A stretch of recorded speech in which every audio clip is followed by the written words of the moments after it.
Hi guys, welcome back. Today we're going to be making some rocks for our aquarium and a background. The very first thing you're going to need to do is get some brown and gray paint or some black with a little bit of green, whichever colors you choose for your background. Then you're going to do about a part of paint and 3 parts of Mod Podge. This doesn't have to be exact, but you want it to be thick when you mix it. You don't want to have it so much to where your color fades and not enough to where you don't have enough glue, because what's going to happen is it's going to hold everything together. So you want to stir it, and this mixture will depend on how thick your actual paint is. Like the brown paint is thinner, so you'll see here when I'm mixing the gray that it's mixing thicker and you're seeing more of the white. It's because it's a thicker paint in there. So as you can see, I'm going back and I'm adding just a little bit more Mod Podge to this.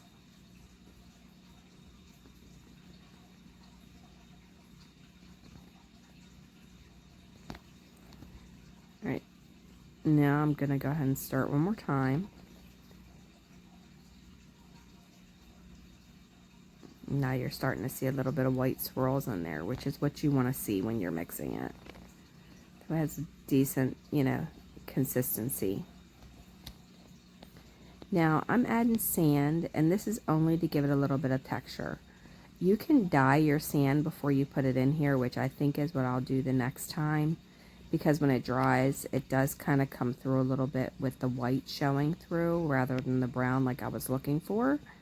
So to dye the sand, all you would do is mix paint with it and then just let it dry on a cookie sheet or something and then use it that way. Alright, so now that I've got the sand in there, I'm going to add a little bit more because I do want this to thicken it up a little bit.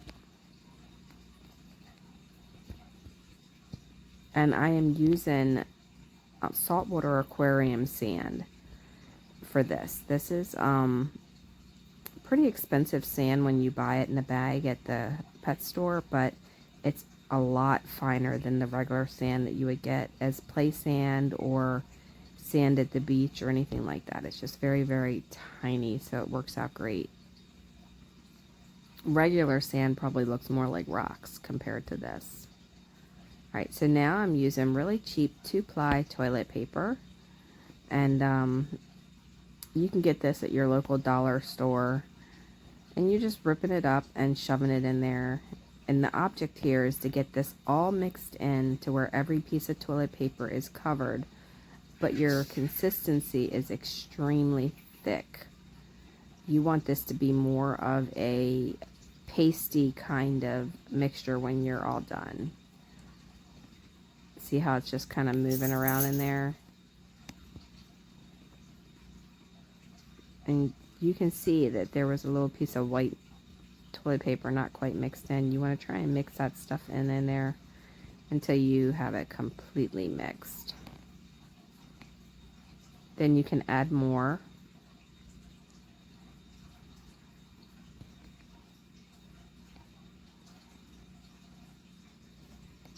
And the toilet paper is going to absorb all of the liquid that's in there, so it's going to make it really, really thick.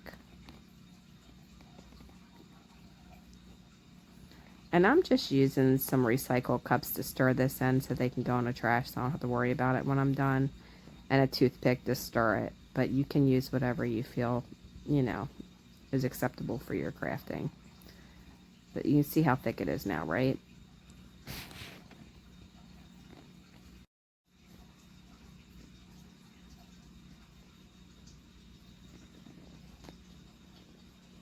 Okay, so now you want to get the aquarium. You can use your aquarium, or you can get the kit with this coupon from my shop. And before you do this process, make sure you've done the sand step process first. The sand you need to make hard if you intend on using epoxy. And there's a whole tutorial on how to make that sand hard like that.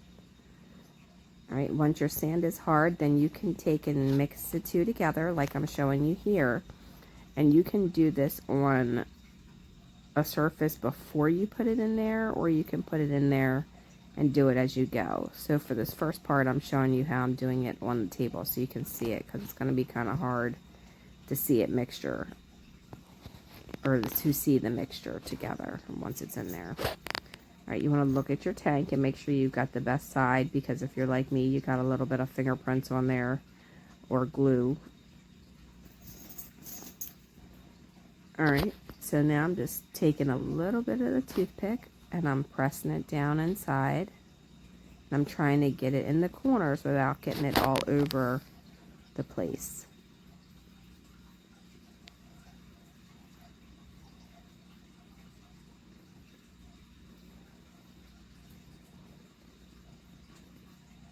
You want to make sure you're poking it to where it's touching completely on the floor and completely on the edges.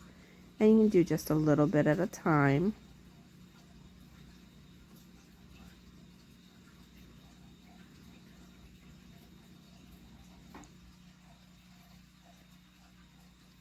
And you want to make sure you have it bumpy, because rocks are not even. So some areas can come out a little bit further and some areas can stay in a little bit closer.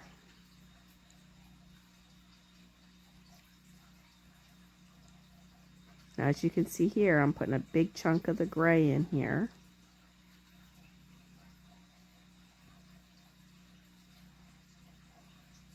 Now I'm going to go back and get a big chunk of the brown.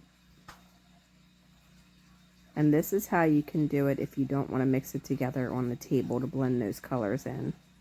That way you can get a little bit more control over what you want where and how much of what you want in what place of your aquarium rock background.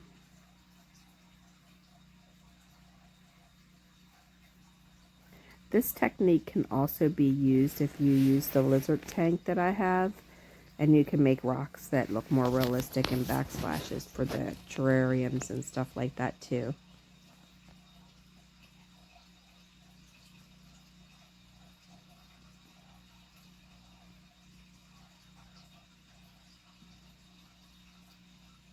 And so you just want to keep working at it.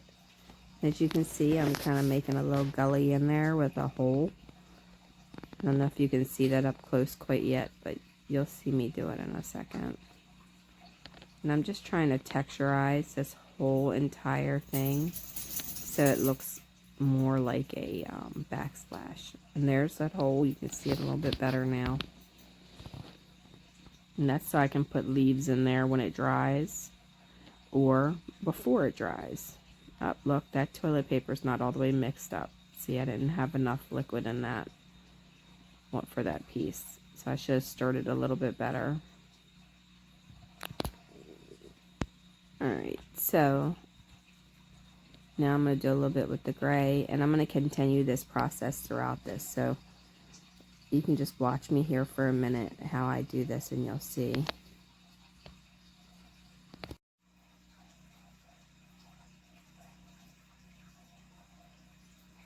You want to just keep working at that.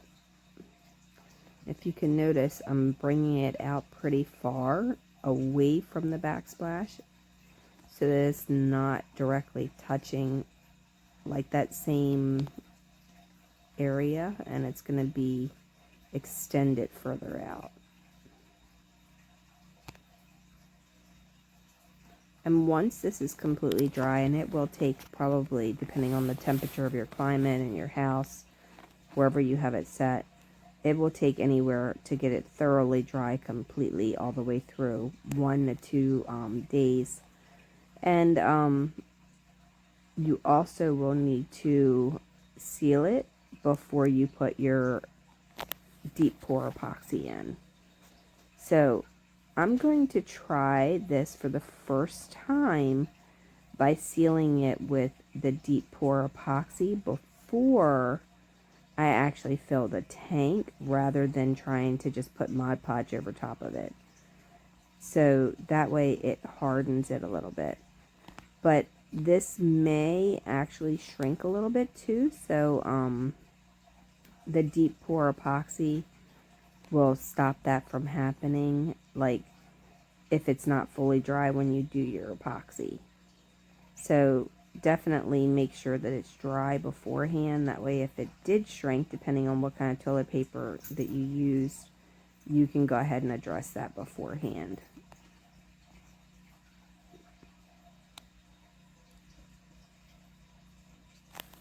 I've used a similar technique with this for exterior of houses too. So you can use this technique for your house. You can use it for your stone, for your walkways. I've done that. I do believe that I have a tutorial on my walkways with this. I'm not sure 100%. I'll have to go back and look. But if I don't, I'll definitely make one for you. But this is a pretty cool texture technique that you can use that works for a lot of different things. And if you look here, if I can get it to focus right, you can see how the background has different elevations of it. Now, what you're going to want to do is you're going to take and make sure that top edge is cleared off. And you can use a clean toothpick for that, or your finger, or whatever you're working with. Just remember, you don't want to get it on anything that's going to stain because you are working with paint and glue. And the other thing is you want to make sure that whatever you're doing is going to fit your aquarium filter. So if you're going to use the filter that comes with the kit, you want to actually leave in a spot where that filter is going to sit.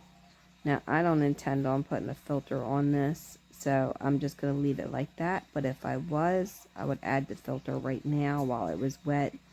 That way it would mold and dry with that filter in place. Alright, now I'm going to lay this on the side like this because you don't want to stand it up, because when you stand it up for it to dry, all of that may weigh down overnight and then fall because it is still very wet. And if you didn't make your texture thick enough, it will slide, and you don't want that to happen. Alright, so now I'm thinking I'm going to go ahead and add some more landscaping rock areas to this. And in order to do that, I've got to continue making this mold of this mixture.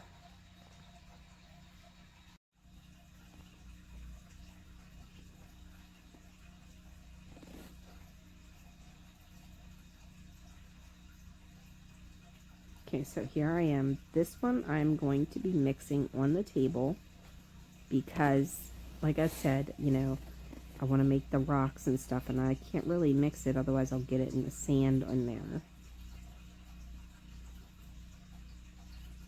So there's also going to be a file that I'll put on my shop, and also with my members only members, that has fish and aquarium background. So if you don't want to use the aquarium background like this, you can just print one, and the fish as well you can use and decorate your tank. And if you look at my other videos, you'll see how the paper fish, when you print them out, they actually end up looking like real fish by the time you follow that technique. It's pretty cool.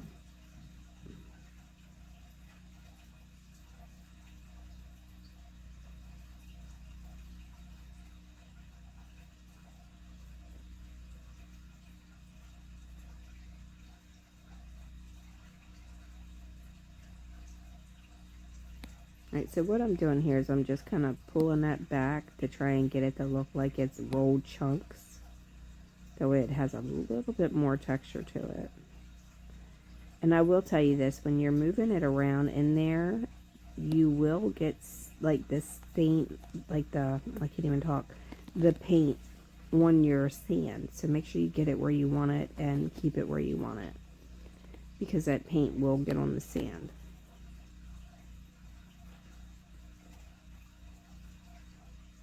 But again, I'm just extending this outward.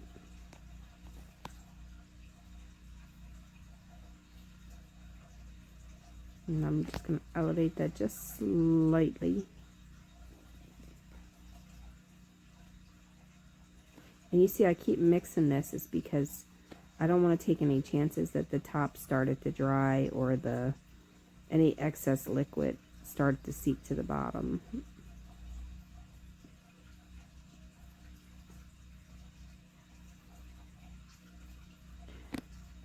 If you feel like that you didn't get all your toilet paper mixture covered, you can always just add a tiny, tiny drop of water on that area where you see the toilet paper and then stir that in.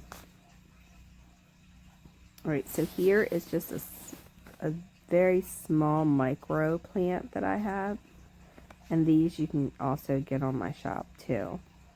So these are very, very tiny. And you're going to cut them up and make them into very, very small little pieces that will go in your aquarium backdrop. So I'm holding it with tweezers because it's kind of hard to get in there. Now, one thing I will say, you have to make sure that these are secure. So you might want to put a drop of crazy glue in there once everything is dry to make sure it's held in place, because if they're not securely glued in place and you're doing your epoxy, then they will float around to the top and they'll come up because they're plastic. So they float up if they're not secure. If they're secure, they stay in place. And it works out great as long as you secure them. So I will use some Loctite super glue once everything is dry to make sure that they stay down in the spot where I put them, because I don't want them to float up.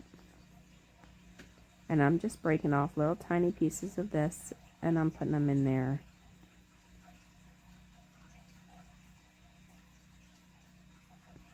And then I'm using the tweezers here to grab hold of it. And these are very, very pointy tweezers that I'm using. I don't know what they're called or where you get them. I wish I did, because I'd love to get a second pair. But my son got them for me, and he was using a pair for his electronics, and I was like, oh, I gotta have those. So if you know what they are, please let me know, because I'd like to get a second pair. Alright, now if you notice here, I'm just kind of pushing that down in that big hole that I made, and now I'm pushing that back around that so it kind of holds it in there. When it dries, it'll mold around that.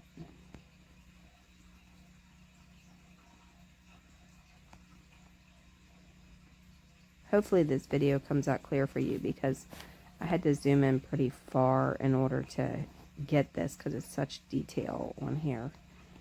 And every time I moved the tripod closer to get in there, my hands were getting in the way, so kind of had to be in a little bit of a awkward spot since I'm doing this at my desk rather than in my workspace. Alright, so here I'm going to go back in and I'm going to add some more over on this left side. And what I'm trying to achieve here is to make like a little hidey hole for the fish. It does turn out, but it's hard to see from what I'm doing. So you just have to kind of wait until it dries, and when I put it all together, hopefully you'll be able to see it a little bit better than I'm showing here. And then also I'll have some pictures at the end of what it looks like from different views, so then you'll be able to see it that way as well. Okay, so basically from this point on, I'm just kind of doing the same exact process throughout this whole thing, only I'm going to make that little hidey hole by poking a hole in the toothpick, or poking in the hole with the toothpick, trying to make it have like a little bit of an angle and pushing it upward. And then from here I'll also make some rocks, and then we'll, add them later on with some Loctite. But as you can see, it's kind of turning out pretty cool, and I'm really happy with how it's turning out. So hopefully this will help you guys do whatever it is you're doing for your aquarium. And again, if you like my aquarium, you can go ahead and get this from my shop. It comes in clear, and it also comes in black. Now this is one of the ones I had as a prototype. So I will tell you, this one, the top didn't fit perfectly, but I have modified it since then, so the top will fit perfectly on yours. All right. Okay, so now you're going to need to get some clear packing tape, and you're going to stick it to something that it'll come off of easily. Now this is so that we can have a surface to work on with our rock. Alright, so we're going to do this individual rock. As you can see, I've already mixed some of it up together on the table surface here, which is just a scrap piece of wood. And now I'm going to take that and I'm going to put it on top of the clear packing tape. Now I'll just mold it and add the little piece of wood or straw underneath of it to give it the elevation for the hidey hole.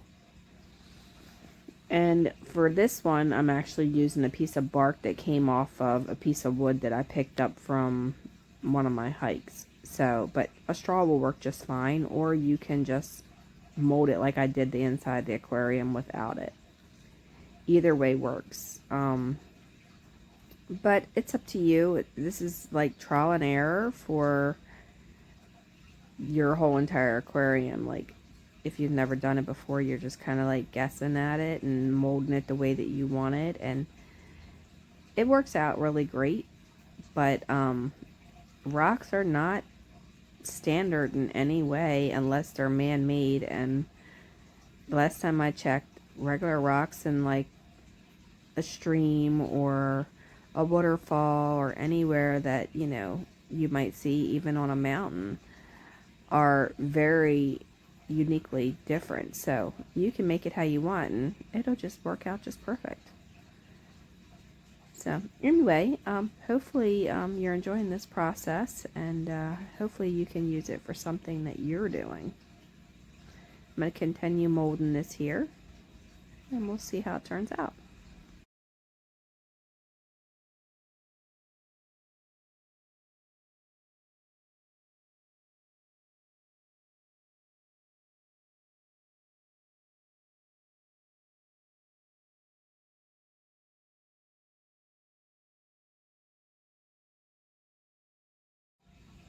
Okay, if you look really close, you can see the sand here. They're the little tiny spots. So this is the point where I want you to pay attention, because if you don't like that, then you can either not use it or you can dye your sand like I was talking about earlier beforehand. And by dyeing your sand, then you just would take and use the coloring of paint or food dye or whatever. And here's the finished rocks.